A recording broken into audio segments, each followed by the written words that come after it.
Well, I'd like to thank you all for being here this evening. Tonight, what I'd like to talk to you about is Fred Bear. Does anyone know who Fred Bear is? Yes? No? No. No. Archer. He is an archer, correct. I'll pass this around. This is a little visual aid. He's a very distinctive face, Fred Bear. Yes, this is a commemorative speech, and I'd like to honor the memory of Fred Bear tonight. He has passed away. Fred Bear basically brought archery to the modern world and made it very popular again in a time when it hadn't been that popular. Something that he just loved to do. He loved archery himself, so he kind of as a hobby started doing it, then it became a passion, and then it became a business, and then it became very popular. And many of those of us who enjoy archery, the sport of archery and hunting with archery equipment, owe a lot to Fred Bear for bringing it back to popular society. Fred Bear is a man who loved to hunt with archery equipment, I said that, and more importantly, he loved to share his experiences with the world. So this evening, I'd just like to share a little bit about Fred Bear. Fred Bear loved archery and archery hunting. I've mentioned that about 4 times now. He was born in Waynesboro, Pennsylvania on March 5th, 1902, and you can find that from beararchery.com. He loved archery. He messed around making his own bows. He moved to Michigan in the 30s to work in the auto industry. Of course, the 30s, obviously, who can tell me something about the 30s that's similar to our day? Great Depression. Yes, the economy not doing so well. So he worked in the auto industry, did a lot but was doing archery on the side. He got into it so much he started making his own bows just kind of for fun. 3 times he won the Michigan State Archery Tournament. So, he's working in the auto industry, but doing archery on the side, doing really well for himself. Well, he loved archery so much that he was making bows handcrafted. He just built them himself. He'd go get wood, cut up, and make the bows. And they're so good, his buddies were like, hey, I have a bow, so he's making bows for his friends. Well, that started doing so good that in 1939, again, economy not doing so good, but in 1939, he quit the auto industry to start an archery company.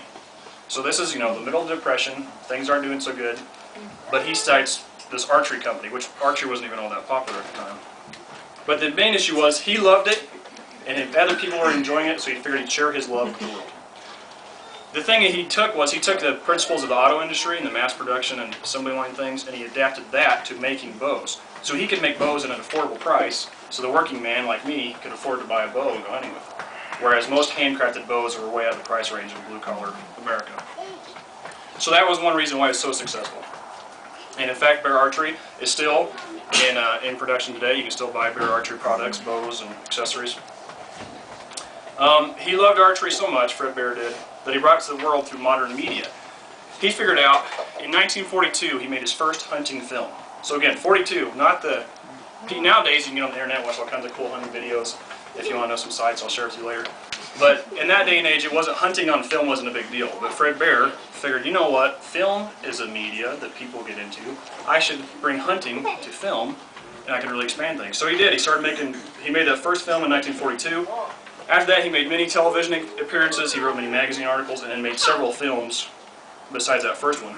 So not only he loved archery, he started making French for his bows, started his own company, but then he realized, he's a smart businessman, I need to get this to the world. So he started making archery popular again. People would watch the films, oh man, kids would see, that's really cool, they'd get into archery.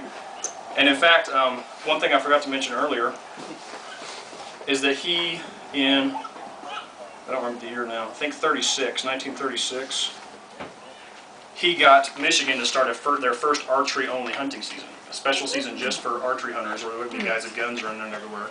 So it'd be a special time just for them. So he was instrumental in doing that. So Fred Bear basically found something in his life he truly loved, which is archery. And he put his life's effort into that one thing that he loved so much. But he didn't do it for himself, he brought it to the world. He made it affordable for the working man to get into it, and then he popularized it through television, film, and magazines. And he accomplished all of this in a dismal economy. So, to me, Fred Bear is a great example of doing what you love and loving what you do. Not being kept down by the economic tide or society's norms, but taking what you love, making it happen, and bringing it to the world. And again, if you guys I know you're moved by this speech. So if you want to find out more about Fred Bear, you can go to beararchery.com. I want to be an archer when I grow up. Or archeryweb.com also has some great stuff on Fred Bear. It's an inspiration to all of us. Thank you for your time. Thank you.